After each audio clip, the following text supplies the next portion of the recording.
Hey, what's up, guys? Hello, for Football Talk here. The NFL schedule is out, and we kind of have to discuss it a little bit here. To be honest, it kind of blindsided me a little bit until a couple of days before it came out, just because of the COVID-19 situation, how that threw the whole timeline off. At this point, we don't really know for sure how it will look like, if we will even see all 16 games, if some of them may have to be postponed or whatever.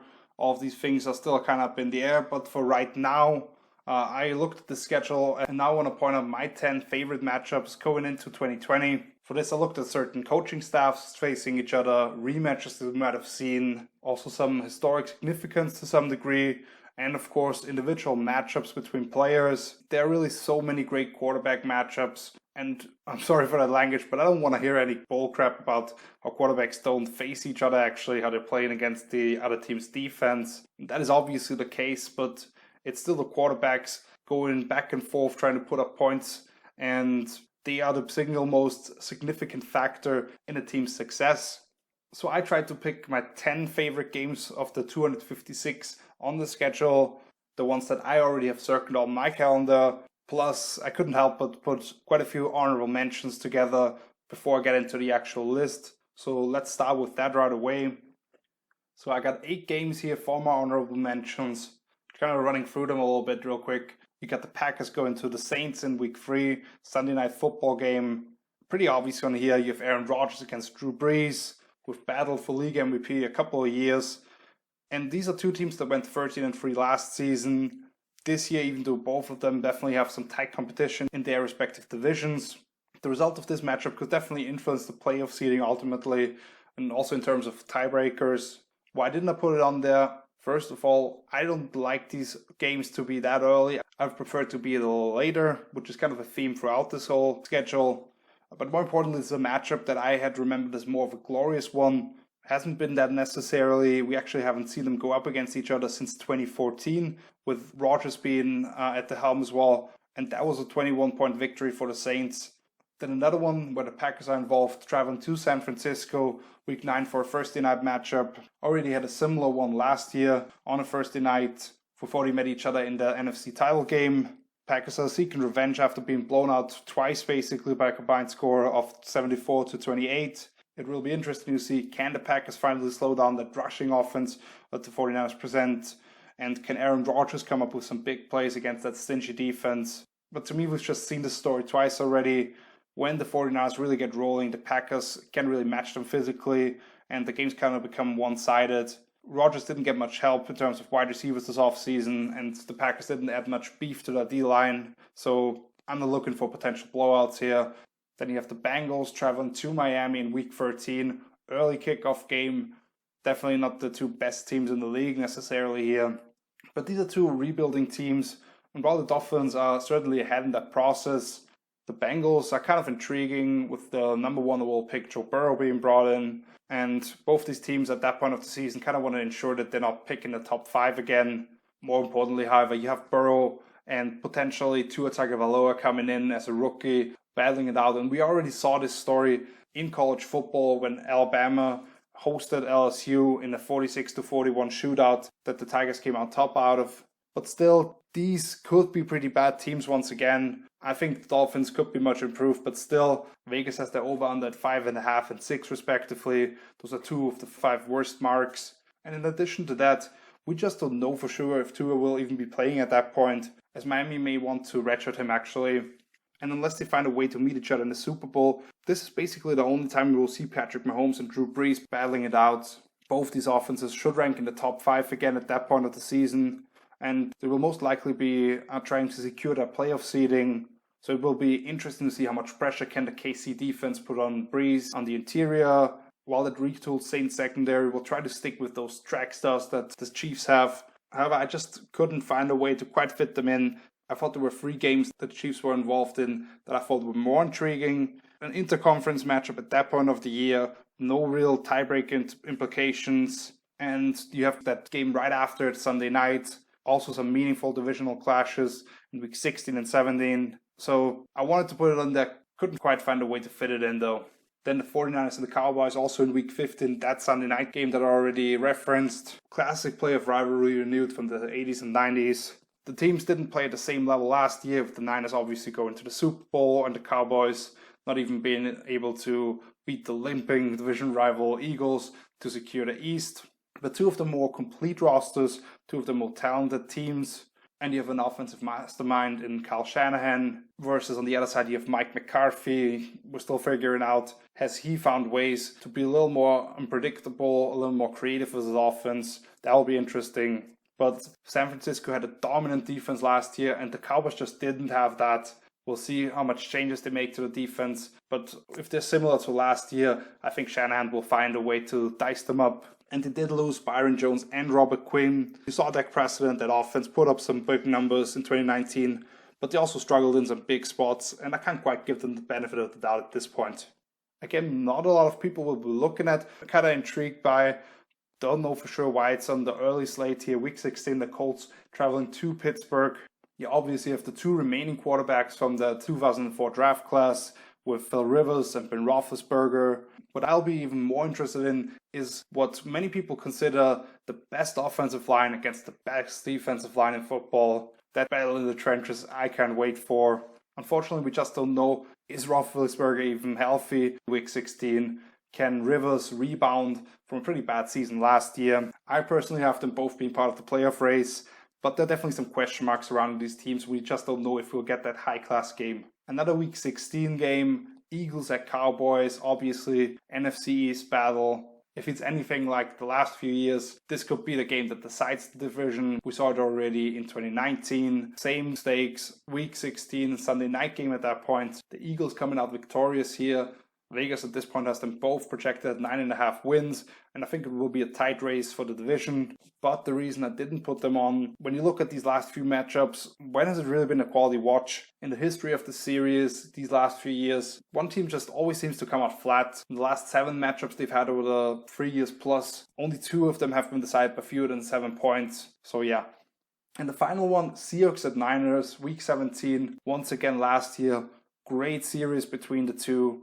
Week 10, we had that overtime thriller with the field goal drama going on. And then week 17, obviously that stop at the goal line, a couple of inches short, that boosted the 49ers to the NFC West title and the conference's number 1 seed, while the Seahawks had to settle for a wildcard spot. And Russell Wilson against that defense, just a pleasure to watch. With that being said, me personally, I just don't believe this game will decide the winner of the West necessarily. I tend to do this. I always underrate the Seahawks some way when I look at this roster and I just see Russ, but he somehow just pulls rabbits out of his head and makes things happen and wills this team to double-digit wins. But unless they find a way to bring back Jadeveon Clowney, I just don't believe the defense is up to par, and their O-line actually got worse, if anything, this offseason. So at this point, I'm much more interested in the upstart Cardinals than the Seahawks. All right, let's get into the top 10 now. And at that number 10 spot, I have the Buffalo Bills traveling to Foxborough to face the division rival New England Patriots. Week 16, Monday Night Football game. Everybody will be watching. And when you look at this game, on the one side, you have the Bills, a team that hasn't really gotten a lot of primetime hype over the last 20 years or so. And on the other hand, you have the Patriots, who have dominated this series over that stretch, but also kind of dominated the league. Since that year, the Patriots won their first Super Bowl in 2001. They have lost just 4 of the 34 games they've played against Buffalo. And the 2 most recent ones, once Brady was suspended, and the other one he only played one half because it was a meaningless Week 17 game. So I'm not sure how much of a rivalry you can call this, but teams are closer than ever here. Even without Tom Brady being in New England, the Patriots at this point are slight favorites according to Vegas odds to win the AFC East with Bill Belichick and the guy they call Stid the Kid. I still have plenty of questions surrounding the New England roster, but they should still at least be around the 500 ballpark, no matter what comes out, just because what a great coach Bill is. And Buffalo is fighting some demons here. You can't tell me that it's not in their head at all, even just the last few years, what happened. So a lot of this will come down to the 2 young quarterbacks, especially Josh Allen. How can he mature in year 3? We don't know that much about Stidham yet, other than the Patriots obviously like him. And Allen has shown some flashes of brilliance, but he's also made some stupid mistakes. When you look at that first matchup last year, tossing 3 picks before being knocked out with a concussion, and then most recently in their wildcard loss to the Texans, where it looked like they had secured the game. But he couldn't come through at the end. But the general manager, Brandon Beane, has really surrounded Allen with some new weapons.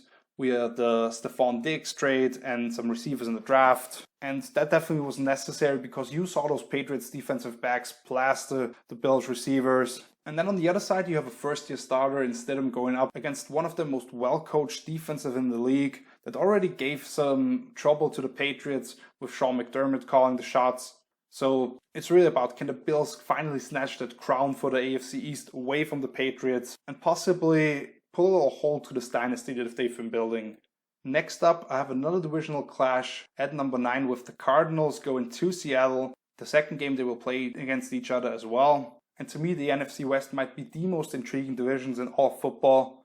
You have the reigning champs in the 49ers, obviously trying to fight that mantra of that Super Bowl hangover, but already having retooled for some of the losses they have suffered in this offseason. Then you have the Seahawks, obviously, who came up just a couple of inches short of winning the West and trying to take that next step. Then the Rams, who were that young, hot team just a couple of years ago and carried that all the way to a Super Bowl appearance against the Patriots. And then you have the Cardinals, who now are that new young team that people want to get on board with in that second year under Cliff Kingsbury and Kyler Murray, trying to kind of revolutionize the league. And this was already an interesting series between the Cardinals and Seahawks last year.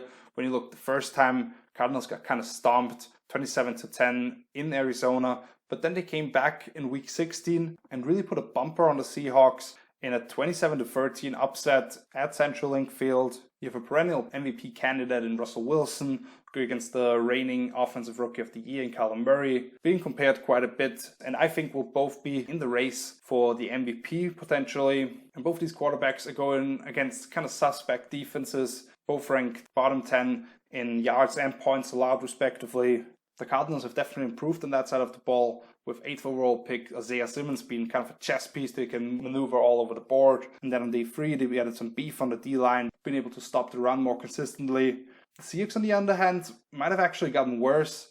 I know they went defense heavy in the draft, but I thought some of the picks were kind of questionable, and they likely will lose their second best player on that side of the ball into Jadeveon Clowney. You add DeAndre Hopkins to the mix for Arizona. They could give that Seattle secondary a lot of trouble. And I could see them use Simmons trying to spy Russell, trying to take away some of those scramble plays he's so great at with his ridiculous closing speed. And Russell moving off the spot, kind of moving to either side, and he can just get there and influence the throw still. You obviously still have the 49ers as the reigning division champs. But this could kind of be a passing of the torch for that second team competing for the West for me. At number 8, I have the Minnesota Vikings going to New Orleans to face the Saints. So first of all, this is a Friday night special on Christmas Day. So no matter what, I love an extra day of football. There have only been 10 of those games on a Friday since the league merged in 1970. So that is something unique. And it really kicks off an awesome NFL weekend when you look at some of the other games. The Saints are looking for revenge in this one. They did win that 2018 matchup they had in the regular season, but the other two they have had recently in the playoffs was some ugly exits. You'll remember the Minneapolis Miracle, and then last year the controversy when you look at Kyle Rudolph and pushing off in the end zone in overtime to send the Saints home in the wildcard round. When you look at this most recent matchup, what Mike Zimmer did a lot with the Vikings was put Danielle Hunter and Everson Griffin over the guards and provide some interior pressure on Drew Brees, which he really doesn't like. He wants to step up into the pocket and throw from a clean platform. On the other hand, the Saints, their best player might have actually been Taysom Hill last year, possibly the best player on the entire field, making plays, rushing, receiving, a couple passes that he threw, even special teams. And looking at some of those pieces, the Vikings have most likely lost Griffin to free agency, while Taysom Hill, on the other hand, might have just been signed to the biggest contract ever for a quarterback free on the depth chart. So at least some of his role will increase a little bit with Peyton finding creative ways to get him the ball and utilize that unique skill set he has. I'm also looking forward to the offensive mastermind and Drew finding ways to slice up that really inexperienced secondary that the Vikings have with basically 3 new starters at the corner spots. Mike Hughes being the only one with some experience to really speak of, but 45.7% of the snaps. And another thing I'll be looking at is Minnesota's personnel groupings on offense. The Vikings used 12 and 21 personnel on 50% of the snaps last season, which was second most in the league, only to San Francisco. And the teams that really gave the Saints trouble last season were the ones that could run those type of sets and kind of be flexible there. So that is something to watch. Next up, we have the Saints hosting another team, this time in another matchup. The 49ers traveling to New Orleans in Week 10 in that midday window. And man, that really was one of the best matchups of the entire season last year. You had the 49ers heading to the Superdome, sitting at 10-2, same record for the home team here. And you looked at the San Francisco defense and how they've been wreaking havoc all season. And then they go to the Saints, and it was just a shootout. It was really about the duel of two great offensive minds in Kyle Shanahan and Sean Payton going back and forth with creative designs and trick plays. But he also has some great individual performances, highlighted by George Kittle, basically dragging 3 Saints defenders on this way to setting up the game-winning field goal. You saw reverses, wide receiver passes, even a fullback becoming an option quarterback with Juszczyk. And to me, what really stood out about the Niners offense here was the way Shanahan manipulated the defense to open up the middle and create easy throws to Emmanuel Sanders and Deebo Samuel. While on the other hand, you had the Saints consistently finding favorable matchups for Michael Thomas. I think he caught like 13 balls for almost 150 yards, going up against the Kel Witherspoon and company. That was really Jimmy G's best game of last season. And he's kind of fighting some demons here after what happened in the Super Bowl. Could not really come through clutch at the end. And a lot of people want to talk about how Shanahan should have run the ball and whatever. And I could have seen him run the ball in some spots there, for sure. But he made the right calls. The Chiefs really stacked that box and tried to take away the run game. And you saw them have success the whole game with those RPOs and soft play actions and some slants behind it to Deebo, for example. And it was more Jimmy not coming through than it was Kyle, for sure. But let's not get too much off topic here. So coming off kind of a devastating loss in the Super Bowl, though, these 49ers will be hungry.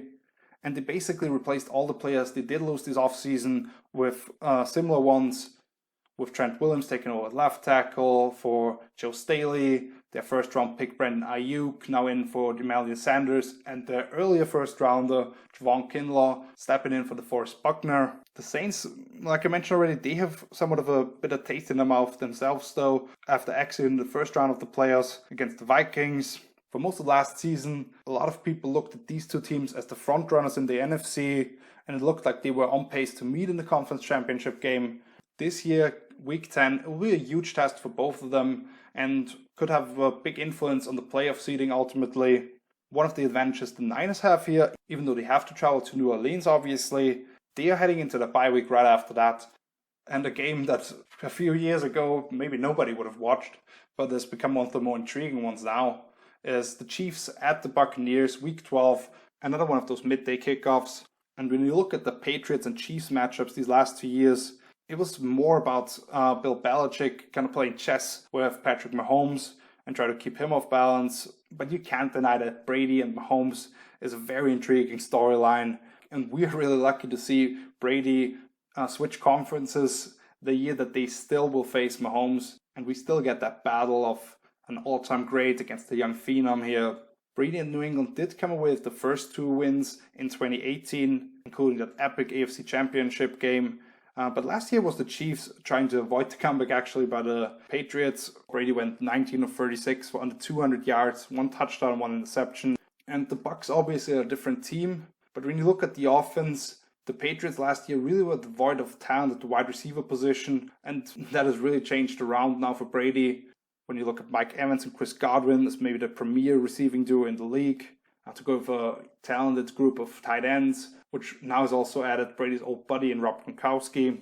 And the Tampa defense was not comparable to New England's last year. You look at yards allowed for both these teams. Bucs that ranked at 29th overall, while the Patriots finished number 1. But the stats don't tell the whole story. The Bucs finished number 1 overall against the run. And they bring back pretty much everybody from last year, with everybody being healthy as well. And they won't be put in such tough spots, quick turnarounds. And everybody's moving into the second year under defensive coordinator Todd Bowles, so they will have things figured out a little better this year as well. Going back to Brady against the Chiefs defense here, Tyrann Mathieu once again will look to be a thorn in Brady's eye, but the Bucs might have found their version of that type of player in the second round of the draft with Antoine Winfield Jr. from Minnesota. We can kind of surprise Mahomes and company as well by showing up all over the field, kind of free-flowing role. I could see Bowles using him in the mold that he did with Jamal Adams when he was the coach of the Jets. And I just love that matchup as well of 2 really aggressive play calls on offense. going up against two of the more creative defensive coordinators, trying to give them different looks that they have to decipher and find ways to solve the puzzle. All right, let's move into our top 5 here.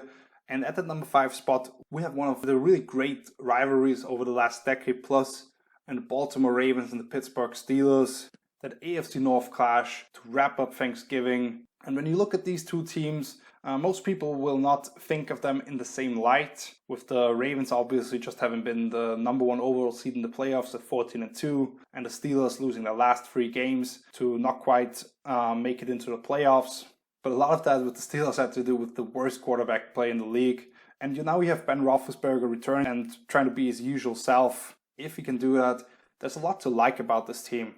They have an elite defense with ferocious pass rush, a young dynamic linebacker in Devin Bush, and a defensive player of the year candidate in Minkah Fitzpatrick, who really brought that secondary around once he came over from Miami. They will definitely have to play their best when they face Lamar Jackson, the reigning league MVP, and that downhill rushing attack the Ravens present. Offensively, the Steelers, they still have one of the better offensive lines in the league.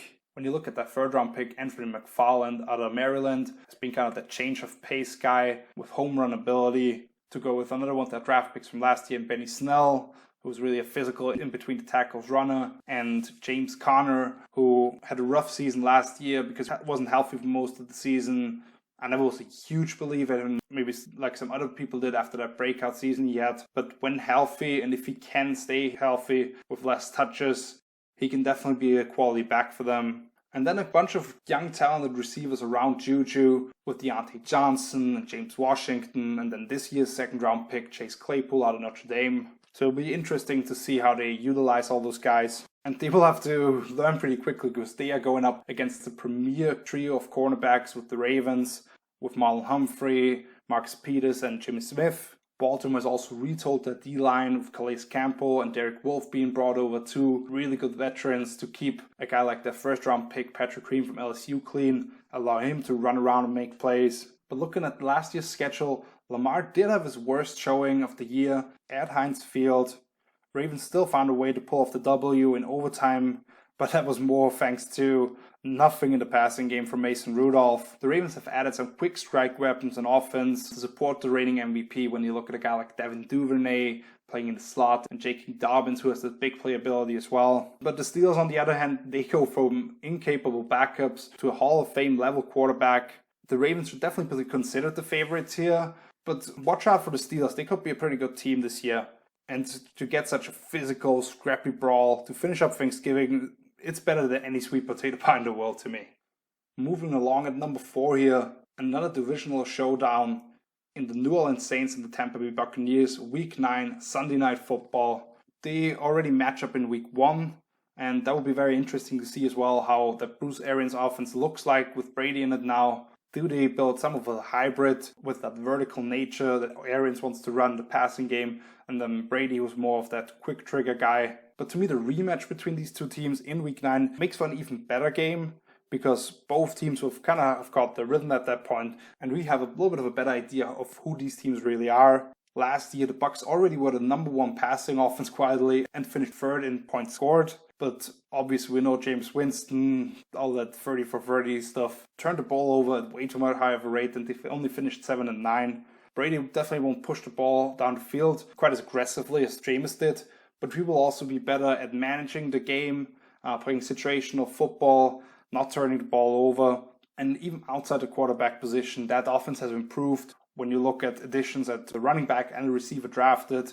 And also in the first round, obviously selecting Tristan Wirfs, who can play either guard or tackle for them to give Brady some protection. However, the Saints have also kind of retooled here, especially when you look at the secondary and the wide receiver position. Obviously, the quarterbacks will be the main attraction. Breeze against Brady, 2 all-time greats. But I will also be interested to see that the elite offensive line that the Saints have, trying to create some openings in the run game against that number 1 ranked defense in that area. And the reigning sack leader in Shaquille Barrett, with Jason Pierre-Paul going up against those 2 stud tackles that the Saints have. With all the moves these teams have made in the draft and free agency, to me, I just think they will win double-digit games and be right there in the mix for the NFC. And this game will have huge stakes for who wins the South. Another little wrinkle here maybe, the games surrounding this matchup. When you look at the Saints, They'll be coming off a trip to Chicago and then host San Francisco the following week, while the Bucs, on the other hand, may be in a little bit of a better situation. They do go on the road before and after this game, but they go into New York and Carolina. And don't get me wrong, the Panthers will give Brady some trouble, definitely. They just drafted all defense, and that will not be an easy matchup necessarily, but definitely a little more favorable situation here when you look at the other two teams the Saints have to face. And kind of a surprise pick, I think, here at number 3, the Broncos at the Chiefs, Week 13, Sunday Night Football. And yeah, no, Broncos haven't proven anything, and I think I'm a little higher on Denver than most people coming into 2020.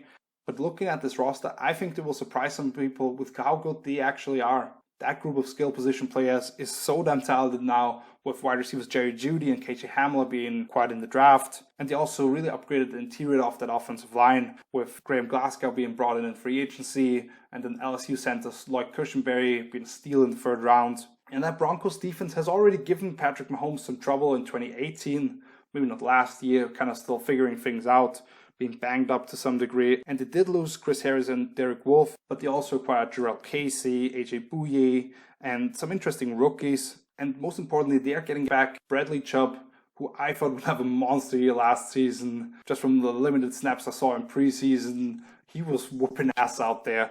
So he will be huge coming back. The Chiefs, on the other hand, trying to run it back a little bit here, bringing back 20 of 22 starters from last year. And these teams just have so much firepower. It will all come down to how good Drew Lock can be, how much he can grow in his 2nd year in the league. If he can take that next step, maybe like Carson Wentz did in year 2, look out for these Broncos, man. Chiefs are the reigning Super Bowl champs for a reason. But I could see Denver seriously challenge them for the AFC West if they make the strides that I think they are capable of. This will be a huge clash to kick off December. And the Broncos will be looking to make a statement, trying to put their name on the map here as they travel to Arrowhead and prove that they are for real. And both these spots, they'll leave it all out there, because you look at it, Denver has a bye the following week, and then the Chiefs, they stay home the next 2 weeks as well, as they will host the Jets and the Panthers. So no holding back here. And now the top 2, finishing with the silver medal, is the Green Bay Packers going to Tampa Bay to face the Buccaneers.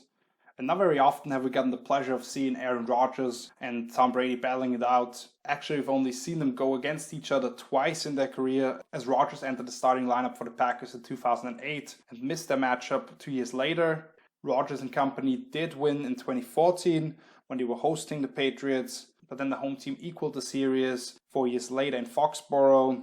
Now as part of the NFC, Brady's really looking to win those battles against other great quarterbacks in the league without Belichick coaching up the defense. And when you look at the moves these two teams have made during the offseason, one has done everything to support their quarterback with weapons around him. And on the other hand, you have a team that drafted the eventual replacement for their 36-year-old and didn't select a single receiver in an all-time great draft at the position. So Brady definitely has the upper hand in terms of weapons around him. And we could see Rodgers get a little frustrated here if none of his receivers show up outside of Devontae Adams. When you have a film junkie like Tom Brady, defensive coordinator Mike Patton better do a good job of getting away from some of the tendencies he showed last season when it comes to certain down distances, areas of the field, and personnel packages.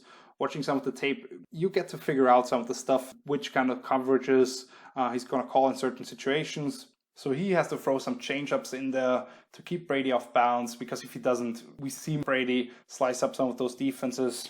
On the other hand, you have the Bucs D-line, a massive front, who we already talked about, had number 1 rush defense in the league last season. They won't allow Matt LaFleur's zone rushing attack to really get going, putting even more pressure back on the quarterback. However, when you look at Tampa, they also have a very young secondary, most of the guys being drafted in the last 2 or 3 years. And they could receive a lesson from the uber-talented Rodgers. To me, a lot of this will have to depend on Green Bay's Smith brothers and how they can influence Brady possibly.